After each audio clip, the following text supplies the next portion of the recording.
Hello दोस्तों, स्वागत है आप लोगों का हमारे ऑनलाइन क्लासेस में। कैसे हैं दोस्तों? उम्मीद करते हैं आप सब लोग सही होंगे। तो दोस्तों हम लोगों ने लास्ट टाइम पे जो है रिडम्पशन ऑफ डिबेंचर देखा था। तो आज हमारा जो नया टॉपिक है वह है रिडम्पशन ऑफ प्रेफरेंस शेयर। तो दोस्तों जैसे कि आप लोगों को पता है रिडम्पशन ऑफ प्रेफरेंस शेयर, तो रिडम्पशन का मतलब तो आप लोगों को मैंने पहले ही बता दिया था। रिडम्पशन मतलब क्या? जब भी हम लोग रीपेमेंट करते हैं, जनरली हम बात क्या करें, जब भी हम लोग रीपेमेंट करें, तो जब भी हम लोग रीपेमेंट करते हैं तो वो क्या कहलाता है? हम उसे रिडम्पशन कहेंगे किसी भी चीज़ का। अगर हमने कहीं पे पैसा इन्वेस्ट कर रखा है, अगर हम उसे रिडम्पशन करेंगे तो यानी उसका हम लोग कंपनी के लिए रीपेमेंट हुआ। और किसी व्यक्ति, अगर कोई व्यक्ति सपोज करो कोई शेयर होल्डर अगर अपने जब भी वो रिडम्पशन करेगा तो उसको रीपेमेंट नहीं होगा, वहाँ पर को रिसीव होगा उसका पैसा। ठीक है, ये दोनों एस्पेक्ट से। तो रीपेमेंट हम किसके एस्पेक्ट से बोल रहे हैं? वो बोल रहे हैं हम लोग बिजनेस के एस्पेक्ट से। तो दोस्तों जैसे कि आप लोगों को पता है कि कोई भी कंपनी जब भी उसे फंडिंग की रिक्वायरमेंट रहती है तो वो क्या करती है? वो शेयर इशू करती है। ठीक है, वो शेयर इशू करती है। आप लोगों ने देखा होगा जो हमारे शेयर थे मेनली हम लोग उसे दो पार्ट में डिवाइड करते हैं। पहला पार्ट हमारा था प्रेफरेंस शेयर, पहला पार्ट था हमारा, या हम पहला बात कर लेते हैं इक्विटी शेयर, और दूसरा हमारा था प्रेफरेंस शेयर। तो ये दो टाइप के हमारे क्या थे? ये हमारे शेयर हम लोग इशू करते हैं। तो जैसे कि आप लोगों को पता है जो प्रेफरेंस शेयर होते हैं, नाम ही इनका क्या है? प्रीफ्रेंस, यानी प्रीफ्रेंस मिलती है जिन शेयरों को, उसे हम लोग क्या कहते हैं? प्रेफरेंस शेयर कहते हैं। तो यानी जब भी कोई कंपनी प्रेफरेंस शेयर जारी करती है या इशू करती है तो उसे मेनली दो स्पेशल राइट उसे दिए जाते हैं, दो उसे राइट दिए जाते हैं। अब दो स्पेशल राइट कौन से होते हैं? वो मैंने बताया था, आप लोगों को पता होगा। जनरली पहला क्या होता है? उसे डिविडेंड लेने का अधिकार होता है। सबसे पहले उसे डिविडेंड लेने का अधिकार होता है। जैसे मान लीजिए किसी कंपनी में अगर 1 लाख रुपए का प्रॉफिट हुआ है, मान लेते हैं 1 लाख का प्रॉफिट हो रखा है, तो उस केसेस में अगर प्रेफरेंस शेयर होल्डर हैं तो सबसे पहले जो प्रॉफिट, अगर 1 लाख रुपए में से अगर 50,000 रुपये का प्रॉफिट अगर इशू करने हैं, तो यहाँ पे कोई प्रेफरेंस शेयर होल्डर अगर मान लेते हैं, कोई प्रेफरेंस शेयर होल्डर 10% डिबेंचर, उनने preference share 10% preference share issue कर रखे हैं और उन्होंने जो अमाउंट लगा रखा है वो मान लेते हैं कितना भी अमाउंट उसने लगाया होगा, तो सबसे पहले जो अमाउंट होगा सबसे पहले किसे दिया जाएगा? प्रेफरेंस शेयर वालों को दिया जाएगा। फिर उसके बाद बचेगा तो फिर इक्विटी शेयर वालों को दिया जाएगा। वैसे जनरली मैं आप लोगों को बता दूं, आप लोगों ने बैलेंस शीट में एक चीज़ देखी होगी, याद करें आप लोग। हमारी इधर सबसे पहले हम लोग कौन से पॉइंट को लेते हैं? सबसे पहले हम लोग लेते हैं इक्विटी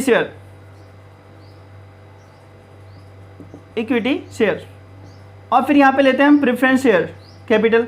फिर यहाँ पे हम लोग लेते हैं जो भी हमारे डिबेंचर होते हैं, डिबेंचर, और फिर यहाँ पे हम लोग लेते हैं कोई भी हमारे बैंक लोन होते हैं वो, यानी आउटसोर्स जो भी लोन होते हैं, अदर लाइबिलिटी या फिर आउटसोर्स लोन, या फिर हम डिबेंचर या फिर बैंक लोन भी बोल सकते हैं। तो बैंक लोन लेते हैं, और इसके अलावा हमारे फिर यहाँ पर हम लोग रिजर्व्स करके दिखाते हैं। तो दोस्तों आप लोग ज़रा ध्यान दीजिएगा, जो सबसे पहले अगर कंपनी को कभी अगर उसकी जो लायबिलिटी होती है तो सबसे पहले पेमेंट किसको किया जाता है? आप लोगों को पता है सबसे पहला नंबर किसका आता है? बैंक वालों का, अदर लायबिलिटी है। फिर उसके बाद किसका पेमेंट होता है? डिबेंचर, या ऑब्लिक करके हम लोग इसे बैंक भी कर सकते हैं, डिबेंचर या फिर बैंक करके भी हम लोग कर सकते हैं, क्योंकि बैंक को भी हम लोग क्या देते हैं? डिबेंचर देते हैं। तो सबसे पहले पेमेंट किसका होता है? मान लेते हैं अगर 1 लाख रुपए की इनकम है तो सबसे पहले हम लोग पेमेंट किसको करेंगे?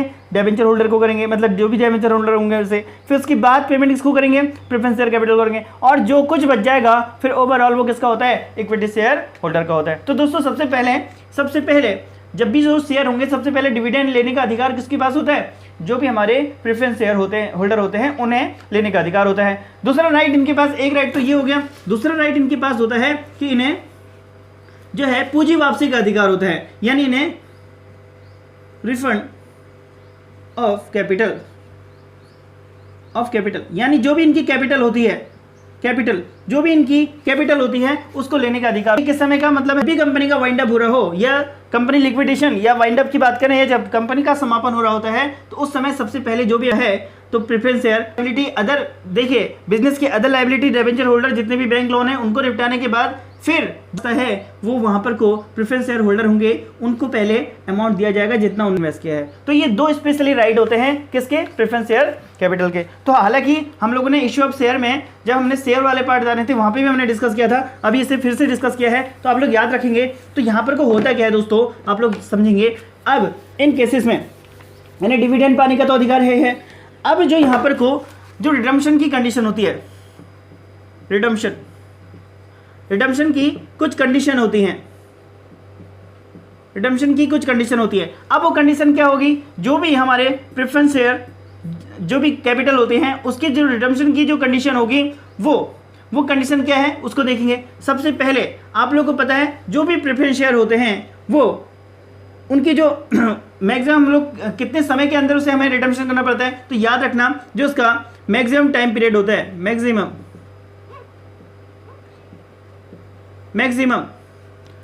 जो टाइम पीरियड होता है, मैक्सिमम जो टाइम होता है वो 20 ईयर का होता है। पहले तो सबसे पहले पॉइंट हमारा ये होगा कि हम लोग 20 जब भी हमारे 20 ईयर हो जाएंगे तो वहाँ पर को हमें प्रेफरेंस शेयर जो कैपिटल होंगे उनका रिडम्पशन करना पड़ेगा। अगर रिडम्पशन नहीं करेंगे तो हम लोग क्या करेंगे, उसे कन्वर्टेबल जो भी हमारे प्रेफरेंस शेयर होंगे तो उन्हें कन्वर्ट कर देंगे। तो ये वाले पॉइंट होंगे। दूसरा महत्वपूर्ण पॉइंट यहाँ पर आएगा, देखिए ये 20 ईयर तो हमारी जनरली प्रेफरेंस शेयर की है। अगर कोई इंफ्रास्ट्रक्चर आधारभूत संरचना से जुड़े होंगे,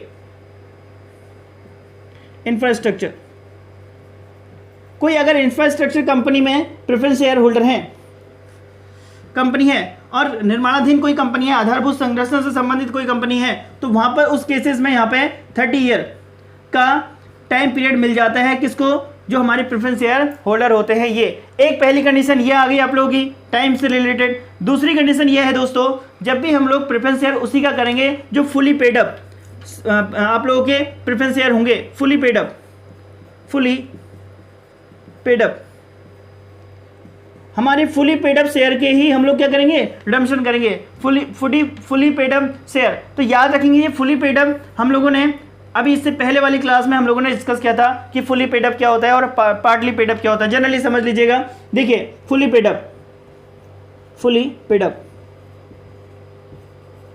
और बात करें दूसरा पार्टली पेड अप।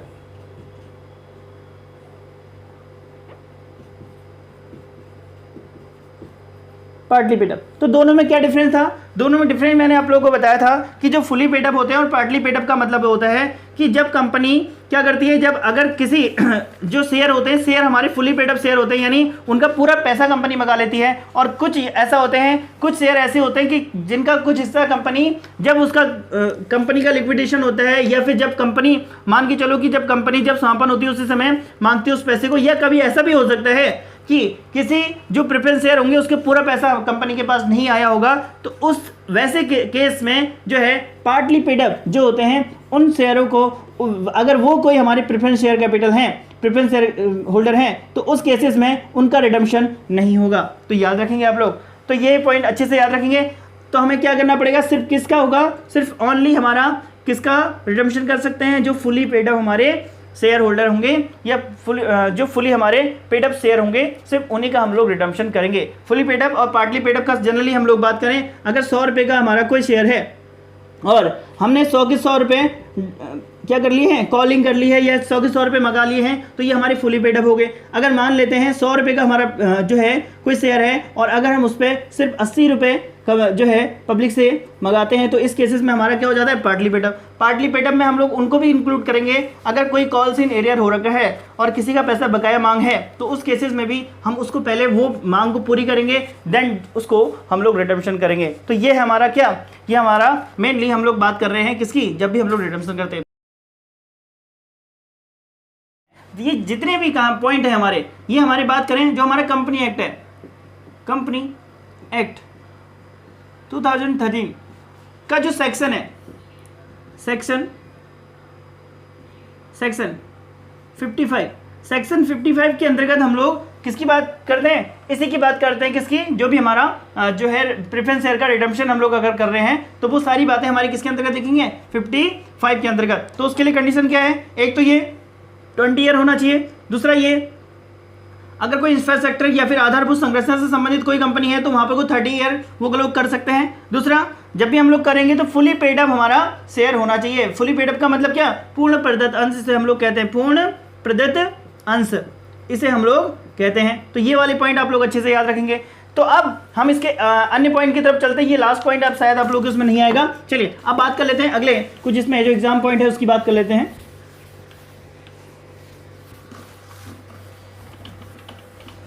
देखिए जिसको हम लोग डिस्कस करते हैं। देखिए दोस्तों, हमने कुछ कंडीशन जानी। सबसे पहले हमने जान लिया कि हम लोग फुली पेड अप का करेंगे। दूसरा हम लोगों ने ये जाना कि जब हम लोग फुली पेड अप का करेंगे तो उसके बाद हम लोग जितना भी हमारा जो पॉइंट होंगे, जो हम जितना भी हम लोग रिडम्पशन करेंगे, जो पार्टली पेमेंट होगा, जो पार्टली पेड अप हमारे जो शेयर होंगे उसको भी फुली पेड अप बना के हम लोग करेंगे। देखिए कुछ कंडीशन हमारी और हो सकती हैं, जैसे जब भी हम लोग रिडम्पशन करेंगे, देखिए जितना भी हम लोग रिडम्पशन करेंगे, रिडम्पशन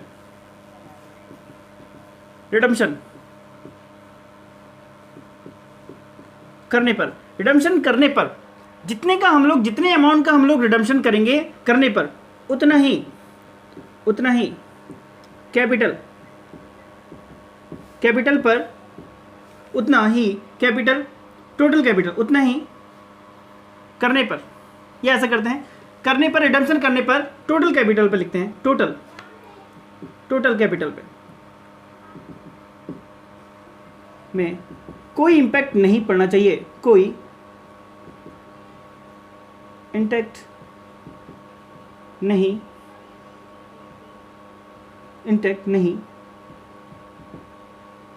या कोई टोटल कैपिटल में कोई इंटैक्ट नहीं होना चाहिए।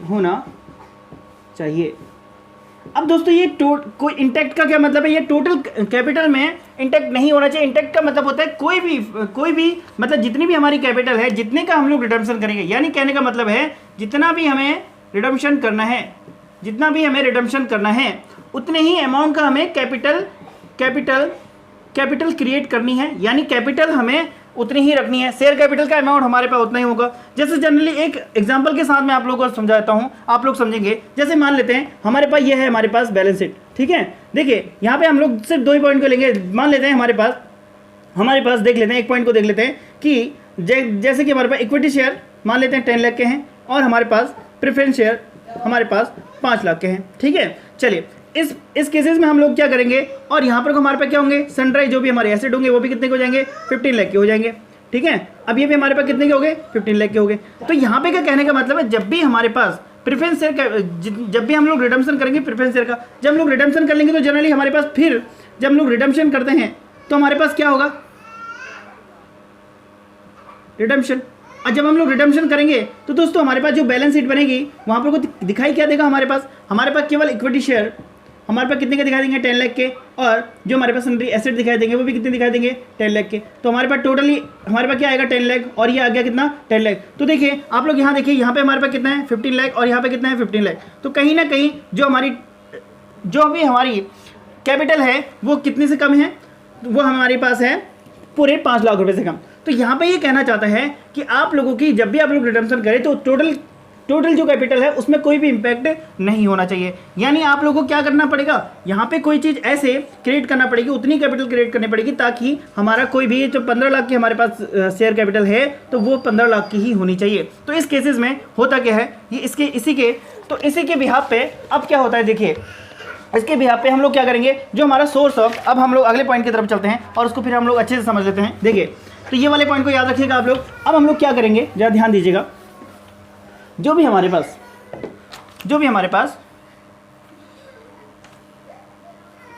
देखिए हम लोग लिखेंगे सोर्स ऑफ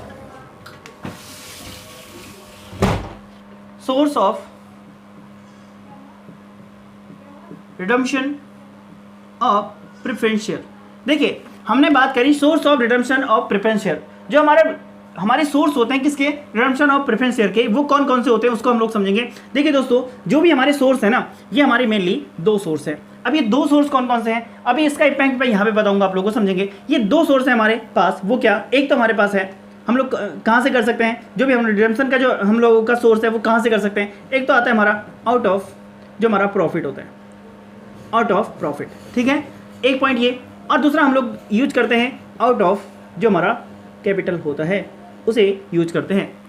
हम लोगों ने क्या बोला, हमने बोला जो भी हमारा सोर्स होगा रिडम्पशन का, प्रेफरेंस शेयर का, उसके लिए हमारे पास दो सोर्स है, एक आउट ऑफ प्रॉफिट, जितना भी हमारे पास प्रॉफिट है वहां से, और दूसरा आउट ऑफ जो हमारा कैपिटल। अब यहाँ पे जो प्रॉफिट से क्या मतलब है, यहाँ पे दोस्तों याद रखना जितना भी हमारा कौन सा प्रॉफिट, सिर्फ और सिर्फ हम लोग जो हमारा डिस्ट्रीब्यूटेड हमारा प्रॉफिट होता है, डिस्ट्रीब्यूटेड प्रॉफिट। अब डिस्ट्रीब्यूटेड प्रॉफिट क्या होता है, जिसको हम लोग क्या कर सकते हैं, डिस्ट्रीब्यूट कर सकते हैं, डिविडेंड पे कर सकते हैं या जनरल रिजर्व बना सकते हैं। तो ओवरऑल जितना भी, और ये हमारा किससे बना होगा, ये हमारा यूज करा होगा किससे, ये सिर्फ और सिर्फ प्रॉफिट का यूज किया होगा। हर साल हमारे पास प्रॉफिट हमने जनरल रिजर्व बनाया, ये बनाया, तो हम फाइनली जब हमें रिडम्पशन करना होगा तो हम लोग किससे कर लेंगे, आउट ऑफ प्रॉफिट से कर लेंगे। ठीक है। अच्छा, दूसरा आउट ऑफ कैपिटल का क्या मतलब होता है, आउट ऑफ कैपिटल का मतलब होता है हमने कोई भी सेविंग या फिर कोई भी रिजर्व नहीं बनाए हैं, और उस केसेस में हम लोग क्या करेंगे, अब यहाँ पे हम लोग दो केस करेंगे, यानी जब हम लोग जब हम लोग प्रॉफिट का यूज ना करें, यानी तो हम लोग क्या करेंगे, इसका मतलब है आप लोगों को क्या करना है, आप लोगों को जो है इश्यू ऑफ न्यू शेयर, आप लोगों को न्यू शेयर इश्यू करने हैं। इसका मतलब है आप लोगों को न्यू शेयर इश्यू करने हैं, यानी देखिए हमने कोई प्रॉफिट तो हमारे पास है नहीं, क्योंकि प्रॉफिट होता तो हम लोग यहीं से कर लेते, यहीं से अरेंजमेंट करते। अब जब हमारे पास प्रॉफिट नहीं है तो आउट ऑफ हम लोग क्या करें, कैपिटल बोल रहे हैं। तो आउट ऑफ कैपिटल से मेनली हम लोग जब न्यू शेयर इश्यू करेंगे तो न्यू शेयर इश्यू करके हम लोग बनाएंगे। तो अब जरा यहाँ पे देखिएगा, अगर हम न्यू शेयर इश्यू करें तो ये, लेकिन हम लोग जब भी हम लोग न्यू शेयर इश्यू करेंगे और जो यूज करेंगे सिर्फ और सिर्फ कौन सी वैल्यू यूज करेंगे, फेस वैल्यू। फेस वैल्यू क्या होती है, कई बार मैं बता चुका हूँ शेयर की फेस वैल्यू क्या होती है, इससे पहले भी मैं बता चुका हूँ, तो याद रखेंगे। तो देखिएगा इसको अब हम लोग क्या करेंगे, न्यू शेयर इश्यू करके हम लोग उसे इक्वल करेंगे। अब दूसरा पॉइंट समझेंगे, या तो फिर एक पॉइंट और कर सकते हैं हम लोग, क्या हम लोग क्रिएट CRR हम लोग बना सकते हैं, जिसे हम लोग बोलते हैं कैपिटल रिजर्व, कैपिटल रिडम्पशन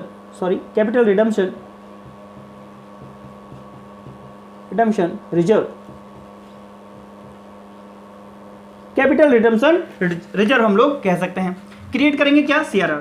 दोस्तों याद रखना, ये जो CRR होता है जनरली हम लोग इसे क्रिएट कैसे करते हैं वो याद रखेंगे। इसे क्रिएट करने का एक जनरल सिस्टम है आप लोगों का, आप लोग याद रखेंगे। जो भी हमारे पास statement of profit and loss account debit, ठीक है, और जो भी हमारे पास जनरल रिजर्व होगा, जनरल रिजर्व अकाउंट डेबिट, और हमारे पास अदर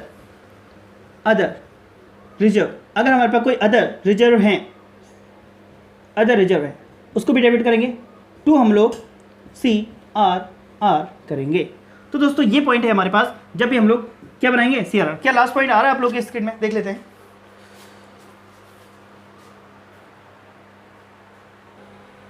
चलिए देख लीजिए, यहाँ पे हमारा 2 CRR होगा, यहाँ पे लिख लेते हैं हम लोग 2 CRR। अब आ रहा है, चलिए आ जाएगा, तो देख लीजिएगा। तो दोस्तों यहाँ पे हम लोग क्या करेंगे, हम लोग जो भी हमारा कैपिटल रिडम्पशन रिजर्व होगा उसे कहाँ से क्रिएट कर सकते हैं, वहाँ से क्रिएट कर सकते हैं। कहाँ से, हमारा स्टेटमेंट ऑफ P&L अकाउंट। सबसे पहले हम लोग देखेंगे स्टेटमेंट ऑफ P&L अकाउंट, जितने भी हमारे जितने भी हमारे प्रॉफिट होते हैं। डिस्ट्रीब्यूटेड प्रॉफिट का मतलब होता है ऐसे प्रॉफिट जो हम लोग डिस्ट्रीब्यूट कर सकते हैं, अलग अलग रिजर्व बना सकते हैं, डिविडेंड दे सकते हैं, वो सारे प्रॉफिट्स हमारे क्या कहलाते हैं, डिस्ट्रीब्यूटेड प्रॉफिट कहलाते हैं। तो इनसे हम लोग क्या बनाएंगे, CRR बनाएंगे। और ये जो CRR होता है मोस्ट इंपॉर्टेंट, जो ये CRR होता है दोस्तों, इसमें आप लोग याद रखना CRR का यूज सिर्फ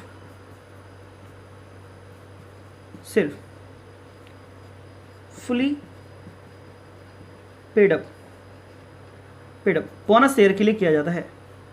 बोनस शेयर इशू के लिए किया जाता है। जब हम लोग fully paid up bonus share issue करते हैं, इशू करने के लिए किया जाता है, करने के लिए किया जाता है। तो याद रखना, एक हमारा पॉइंट आ गया है CRR, यानी जब भी हम लोग कैपिटल रिडम्पशन रिजर्व बनाएंगे, ये और सिर्फ किसके लिए यूज होगा? हमारे जब भी हम लोग बोनस शेयर को इशू करेंगे, लेकिन वो fully paid up bonus share को इशू करेंगे तभी हमारा यूज होगा। अब थोड़ा सा हम लोग समझ लेते हैं इस वाले पॉइंट को। जब भी हम लोग रिडम्पशन करेंगे तो टोटल कैपिटल को कोई भी इंटैक्ट नहीं करना चाहिए। यानी अगर हमने बैलेंस शीट की बात करें तो या तो हम लोग क्या करेंगे आउट ऑफ प्रॉफिट होगा हमारे पास, यहाँ से हम लोग रिडम्पशन करते हैं, जनरली पॉइंट आ गया। दूसरा पॉइंट हमारे पास क्या है? आउट ऑफ कैपिटल, जब हम लोग प्रॉफिट से करते हैं, प्रॉफिट ये वाला हो गया। अब ये जो प्रॉफिट बनाते हैं तो उसका हम लोग क्या बना देते हैं? सीआरआर बना देते हैं। अब कैसे इंपैक्ट नहीं होता वो समझे आप लोग। जब हम लोग जितने अमाउंट के हमने रिडम्पशन करें उतने अमाउंट के अगर हम लोग न्यू शेयर इशू करेंगे तब भी कोई इंपैक्ट नहीं पड़ेगा टोटल कैपिटल। यहाँ पे देखिए जरा, जैसे मैंने बोला ये हमारी पास थी क्या? बैलेंस शीट, ठीक है। अब उस पॉइंट को जरा ध्यान से देखिएगा। हमने बोला इक्विटी शेयर हमारे पास कितने थे? 10 लाख के। इक्विटी शेयर हमारे पास कितने के थे? 10 लाख के। और हमारे पास प्रेफरेंस शेयर कितने के थे? वो भी हमारे पास 10 लाख के, ठीक है। कितने के थे? 5 लाख के, ठीक है, 5 लाख के। तो इस केसेस में हमने बोला हमारे पास यहाँ पे हमारी सन्ड्री एसेट जो भी हमारे पास होंगी वो कितनी है? वो हमारे पास कितनी होंगी? 15 लाख की होगा। तो यहाँ पे टोटल हमारा 15 लाख आया और यहाँ पे हमारा टोटल 15 लाख आया। लेकिन जैसे हमने रिडम्पशन करा तो अब यहाँ पे इक्विटी शेयर और टोटल एसेट हमारी कितनी हो जाएगी? वो हो जाएगी 10 लाख की।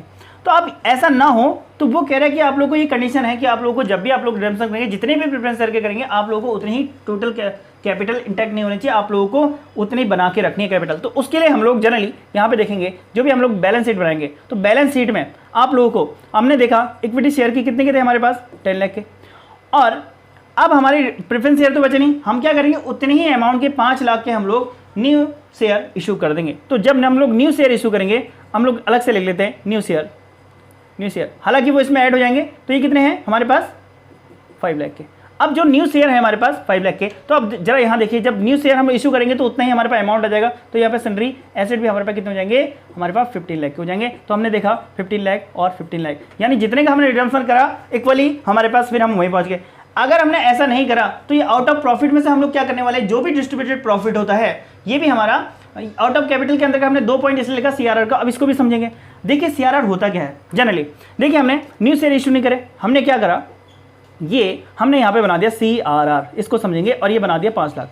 अब जरा देखो दोस्तों, ये तो सीआरआर है लेकिन हम इसे कैपिटल क्यों बोल रहे हैं? कैपिटल क्यों नहीं इंपैक्ट हो रही है? यहाँ देखेंगे आप जरा, यहाँ देखिए जो भी हमारा सीआरआर था ना, सीआरआर हमारा यूजेस होता है सिर्फ और किस लिए? बोनस शेयर इशू करने के लिए। या तो देखिए और किसी भी चीज़ के लिए हम लोग जो भी सीआरआर होता है उसका यूजेस नहीं करेंगे। हो सकता है आपके पेपर में डायरेक्टली ये क्वेश्चन पूछ लिया जाए, तो आप लोग याद रखेंगे। तो देखिए जो सीआरआर है ना, ये 5 लाख का है और इसका यूज कब होगा? जब हम बोनस शेयर इशू करेंगे। और बोनस शेयर इशू का करने का मतलब क्या है? जब भी हम लोग अब जितने भी बोनस शेयर इशू करेंगे वो इक्विटी शेयर में कन्वर्ट हो जाएंगे। तो ये 5 लाख जब भी यूज होगा ना, 10 लाख में ऐड हो जाएगा। तो कहीं ना कहीं ये जो सीआरआर भी आपका क्या है? कैपिटल ही है, शेयर ही है। तो इसीलिए ये भी आप लोगों को इम्पैक्ट नहीं करेगा। एक केस और होता है, इसको समझ लीजिए। देखिए चलिए, ये समझ में आ गया होगा, आई होप आप लोगों को अच्छे से समझ में आ गया होगा। अब देखिए भाई, एक पॉइंट और ये कर सकते हैं ये कंडीशन है, या फिर समझ सकते हैं सोर्स है, सोर्स भी आ गए इसमें, कंडीशन भी आ गई इसमें, और इसके मेथड्स भी आ गई। क्योंकि आप लोग देखिए मेथड्स क्या हैं? मेथड्स हम लोग प्रॉफिट से कैसे करते हैं, या फिर हम लोग सीआरआर बना के कैसे करते हैं, इस तरीके से आप लोगों का मेथड्स भी आ गई। आप लोग का सीआरआर का जो है यहाँ पे जनरल एंट्री भी, आप लोग का ट्रीटमेंट भी आ गया सीआरआर का। आप लोग हर एक चीज़ को अच्छे से ध्यान दीजिएगा। सीआरआर कहाँ से होता है? जितने भी डिस्ट्रीब्यूटेड हमारे प्रॉफिट होते हैं उन सब से हमारा सीआरआर जो है अकाउंट बनता है। अब देखिए भाई, एक पॉइंट और याद रखेंगे। एक तो हमारा जो सोर्स में हो गया हमारा आउट ऑफ प्रॉफिट, यानी प्रॉफिट से कर सकते हैं, out of capital issue share कर सकते हैं। एक पॉइंट और लिख सकते हैं हम लोग, क्या? जितना भी हम लोग या तो हमारे पास जो भी प्रॉफिट होगा, जो भी हमारे पास प्रॉफिट प्लस न्यू शेयर, इसका भी यूज हम लोग कर सकते हैं रिडम्पशन के लिए।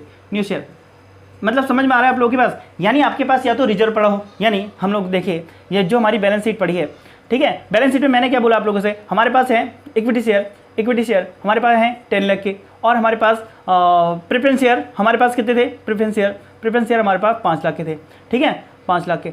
और यहाँ पे है टोटल सन्ड्री एसेट। और ऐसा भी हो सकता है यहाँ पे हमारे पास जनरल रिजर्व हैं, ठीक है, या अन्य कोई रिजर्व हैं। ये मान लेते हैं 2 लाख के हैं, 2 लाख के हमारे पास जनरल रिजर्व पड़े हुए हैं। तो यानी हमने देखा यहाँ पे हमारे पास जो हमारे पास सन्ड्री एसेट होगी वो लमसम कितनी होगी? ये होगी 17 लाख रुपए। अब जरा इसको ध्यान दीजिएगा।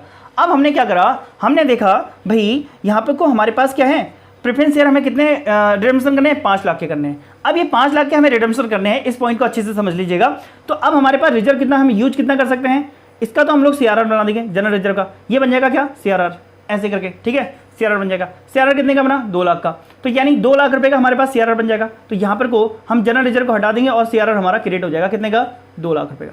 ठीक है, 2 लाख रुपए का हमारे पास CRR क्रिएट हो गया। अब बचा कितना शेष? 3 लाख रुपए। और 3 लाख रुपए हम लोग क्या करेंगे? 3 लाख के हम लोग शेयर इशू कर लेंगे, न्यू शेयर इशू करेंगे, न्यू शेयर इशू करेंगे 3 लाख का। और हमारी कैपिटल इंपैक्ट नहीं हुई, कहीं ना कहीं हमारी कैपिटल इंपैक्ट नहीं हुई। क्यों? हमारे पास कैपिटल ऑलरेडी थी कितने की? यहाँ पे हमारे पास कैपिटल थी 15 लाख की। और देखिए कैपिटल हमारी 15 लाख की हो गया। अब यहाँ पे 15 इफेक्ट पड़ा, लेकिन कैपिटल पे नहीं पड़ा, रिजर्व पे पड़ गया। तो आप लोग देख सकते हैं यहाँ पे जनरली हम लोग क्या करेंगे, उस जो 15 लाख रुपए की अमाउंट था हमारे पास, 15 लाख रुपए का अमाउंट था, उसे हमने क्या क्या बना दिया? एक तो CRR बना दिया, दूसरा हमने जो है न्यू शेयर इशू कर लिया। ये हम लोग कर सकते हैं। तो ये पॉइंट आप लोगों को समझ में देखिए। तो हमने क्या बोला, हम लोग प्रॉफिट और न्यू शेयर का भी यूज कर सकते हैं, CRR प्लस न्यू शेयर भी आप लोग यहाँ पे कह सकते हैं। ये पॉइंट समझ में आया? चलिए, हमने बोला रिडेम्पशन करने से पहले ये सारे पॉइंट आप लोग एक बार अगर समझ में नहीं आया दोबारा से देखिएगा, जहां से मैंने स्टार्ट कर रखा वहां से। चलिए अब अगले पॉइंट को देख लेते हैं, अगले पॉइंट को समझ लेते हैं। एक चीज और करनी पड़ती है हमें, क्या? देखिए हमें क्या करना पड़ता है, एक चीज और करनी पड़ती है, क्या? Arrangement of premium on redemption of preference share, short में लिख रहा हूँ प्रेफरेंस शेयर। यानी जो हमें अरेंजमेंट करना है किसका? Premium on redemption of preference share. दोस्तों अब इस पॉइंट को भी यहीं पे समझ लेते हैं। हमने CRR समझ लिया। देखिए लास्ट फिर एंट्री रह जाती है और कुछ नहीं रहता, याद रखेंगे, ठीक है। हमने बोला हमें अरेंजमेंट करना है किसका? प्रीमियम ऑन पहले ही करना है। अगर हम लोग जिस समय, अब देखिए हमने जितना भी रिडम्पशन करना था वो तो कर लिया, लेकिन premium on redemption of preference इसको कैसे करेंगे? तो दोस्तों ये क्या होता है, देखिए चलिए पहले प्रीमियम ऑन रिडम्पशन क्या होता है। देखिए अगर हमने प्रीमियम पे कोई रिडम्पशन करा है, अगर हमने रिडम्पशन करा, मान लेते हैं रिडम्पशन, पहले रिडम्पशन की एक एंट्री लिख देते हैं हम लोग, ठीक है। रिडम्पशन करा हमने, तो रिडम्पशन करेंगे कैसे, इसको समझेंगे। रिडम्पशन के लिए हम लोग क्या करेंगे, मैं फाइनल एंट्री बना रहा हूँ, अभी जब दोबारा ट्रीटमेंट करेंगे तब करेंगे। देखिए जब हमारा फाइनल एंट्री बनेगी, क्या हम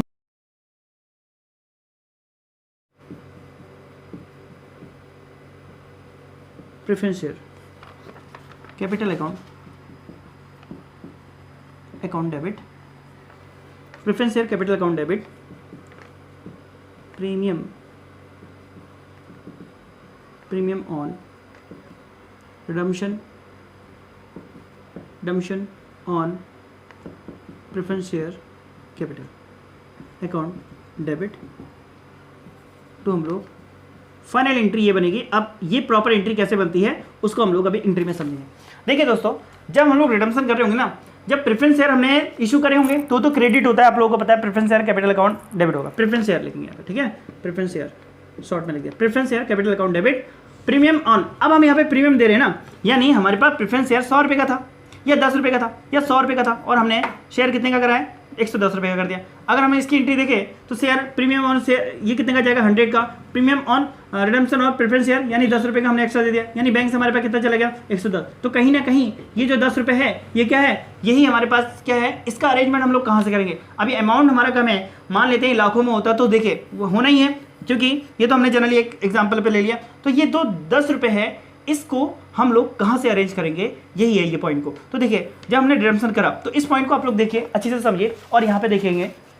देखिए इसका अरेंजमेंट हम लोग करेंगे दो तरीके से। इसका अरेंजमेंट हम लोग करेंगे प्रॉफिट से। दोस्तों सबसे पहले याद रखेंगे इसका जो अरेंजमेंट करेंगे हम लोग वो करेंगे प्रॉफिट से। अब ये जो प्रॉफिट होगा ना, ये प्रॉफिट हमारे दो प्रकार के होते हैं, हमेशा याद रखेंगे। एक होता है हमारा क्या, डिस्ट्रीब्यूटेड प्रॉफिट, या फिर हम रेवेन्यू नेचर का प्रॉफिट भी बोल सकते हैं, ठीक है, डिस्ट्रीब्यूटेड प्रॉफिट। और दूसरा हमारा होता है कैपिटल प्रॉफिट, जो भी कैपिटल प्रॉफिट। तो हमारे कौन कौन से प्रॉफिट हो गए, दो प्रॉफिट हो गए। कौन सा, एक हमारा कैपिटल प्रॉफिट, दूसरा हमारा डिस्ट्रीब्यूटेड प्रॉफिट।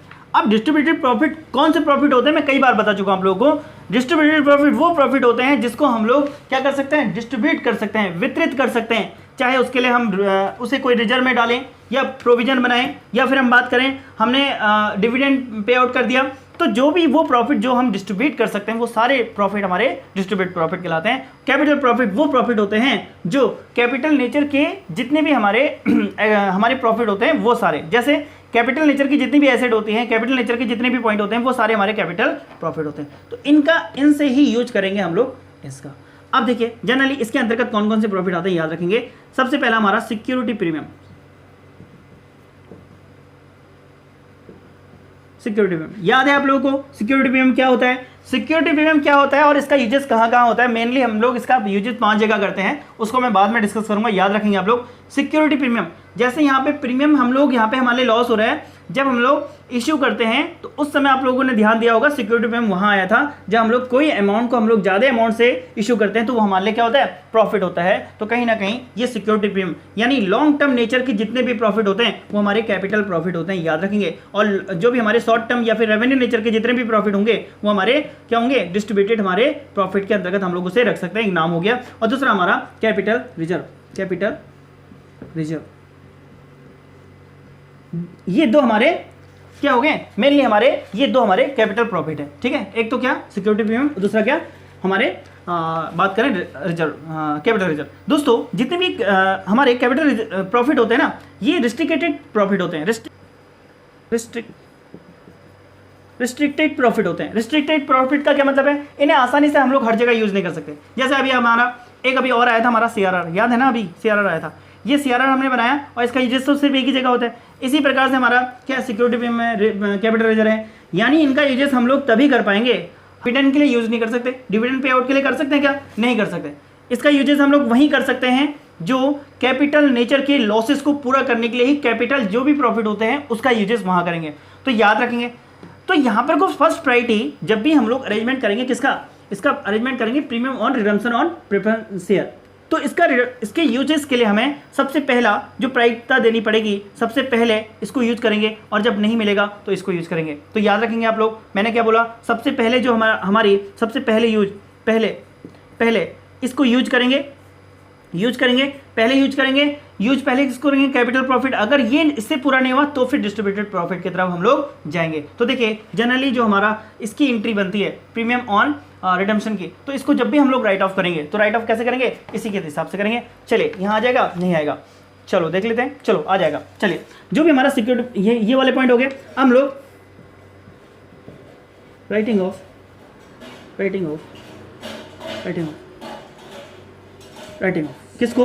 किसको कर रहे हैं? राइट ऑफ किससे करेंगे हम लोग? हमारे करेंगे प्रीमियम को, premium on redemption of preference share, short में लिख रहा हूँ, याद रखेंगे। तो दोस्तों अब इसको करते समय ये एंट्री भी आप लोगों को याद रखना, कभी भी आप लोगों से बन सकता है। इसका अरेंजमेंट हम लोग कहाँ से कर सकते हैं? तो सबसे पहले हम लोग, मैंने बोला सबसे पहले हम लोग यूजेस ऐसे करेंगे। सबसे पहले हम लोग क्या लेंगे? हम लोग लेंगे सिक्योरिटी प्रीमियम अकाउंट डेबिट। फिर अगर ये नहीं हुआ, इससे नहीं हुआ, तो फिर अगला हम लोग लेंगे, ये सीक्वेंस है याद रखना, कैपिटल रिजर्व अकाउंट डेबिट। फिर आ जाएगा हमारा अगला, फिर हम लोग यहां से लेंगे statement of profit and loss account debit, या फिर हम लोग ले लेंगे जनरल रिजर्व अकाउंट डेबिट। तो आप लोग को समझ में आ रहा है? ये सारे रिजर्व या फिर अदर रिजर्व भी जो होंगे, टू हम लोग लिखेंगे, to premium on redemption of preference share account. तो इस प्रकार से हमारी ये एंट्री बनेगी। तो यहां से डायरेक्टली आप लोगों से क्वेश्चन पूछा जा सकता है। एक बार मैं देख लेता हूं, स्क्रीन में आ रहा है आप लोगों के?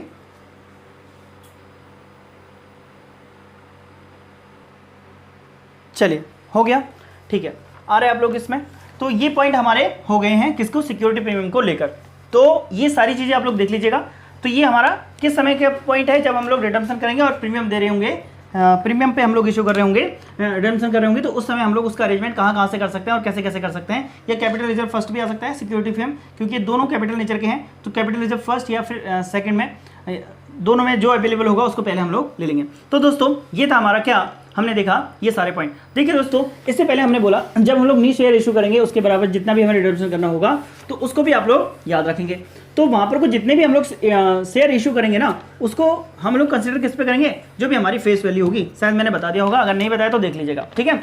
अच्छा, तो अब बात करते हैं हम लोग जो हमारा अकाउंटिंग ट्रीटमेंट हम लोग कैसे करेंगे। Accounting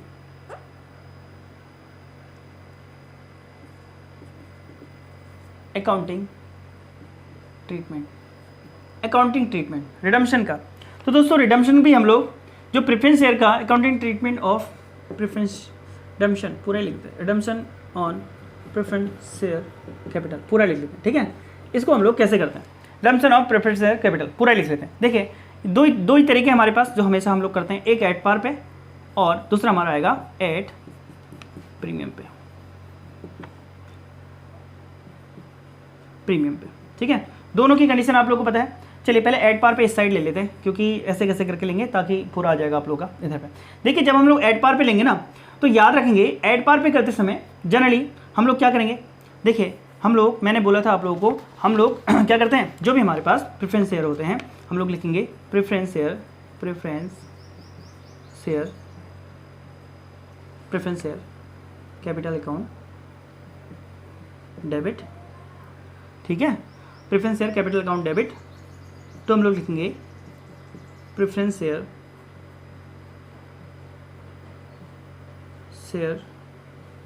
holder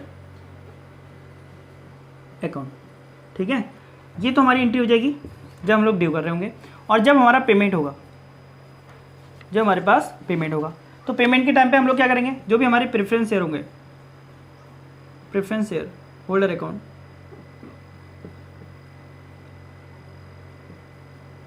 holder account debit तो हम लोग टू बैंक अकाउंट।